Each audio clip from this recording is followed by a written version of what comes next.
She was a teacher, a person trusted to guide children through one of the most formative years of their lives.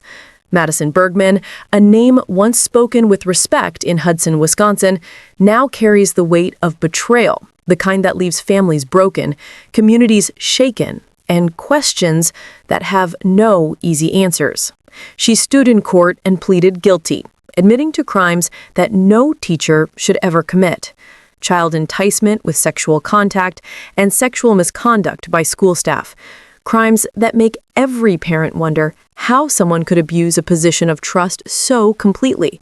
Her sentencing came like a shadow over the town, a chilling reminder that those we rely on to protect the young can sometimes be the ones who harm them the most. It all began in a moment so ordinary, it almost seems trivial. A mother overhearing her 11-year-old son on the phone, listening to words he shouldn't have been speaking. That moment, small as it may have seemed at first, led to the unraveling of a story darker than most could imagine, because what she discovered next wasn't a single lapse in judgment, it wasn't a fleeting mistake. It was tens of thousands of messages, thousands of notes, a secret world that had been building for months, maybe even years, hidden in plain sight. 33,000 text messages, letters and drawings hidden in a folder in her classroom, kisses exchanged when the school day ended, touches that crossed every line meant to protect children. Every detail, every secret, a reminder of the trust she shattered. And yet it was all invisible until someone chose to look closely enough to see. Imagine being 11 years old. At that age, life is supposed to be about homework, soccer practice, video games, school projects, friendships. It is not supposed to be about secret messages with your teacher, about wondering if your feelings are wrong, about being coerced into situations you do not fully understand. And when you compare that to the life of a child just like him, one who wakes up in the morning without fear of betrayal from someone meant to protect them, the contrast is terrifying. How many children live in quiet anxiety because the adults around them are either blind or unwilling to act? How many are silenced because they trust the wrong person, because the system designed to protect them fails? And if this had been another child, a girl instead of a boy, would the outrage have been louder? Would the legal system have acted differently? Or do these nuances only matter after the fact, when the damage is already done?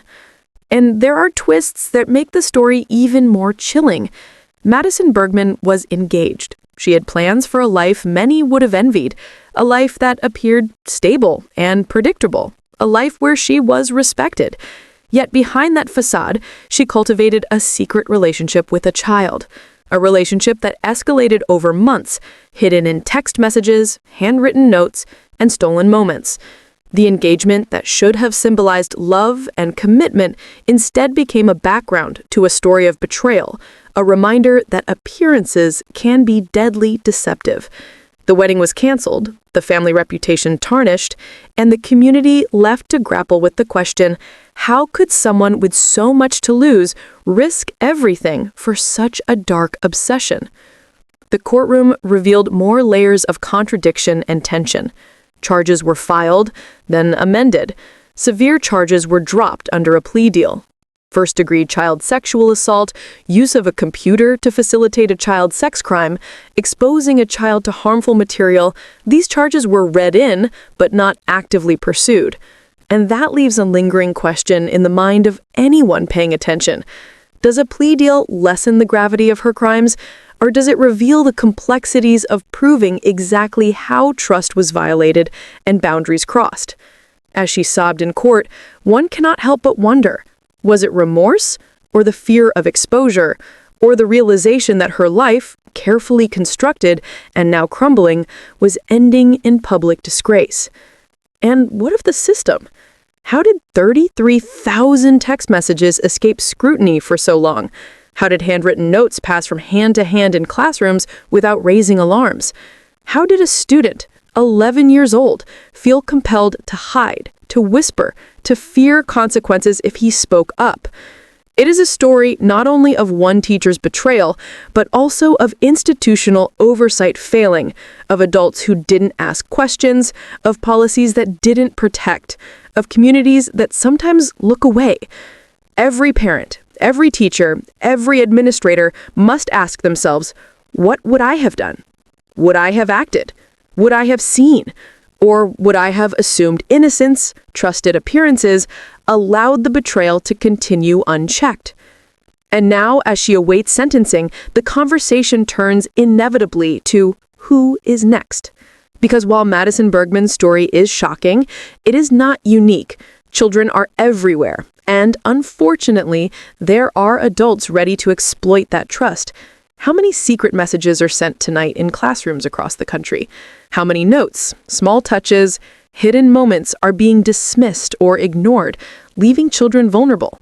How many 11-year-olds are growing up in fear, in silence, in confusion because the adult meant to protect them instead chooses to harm them?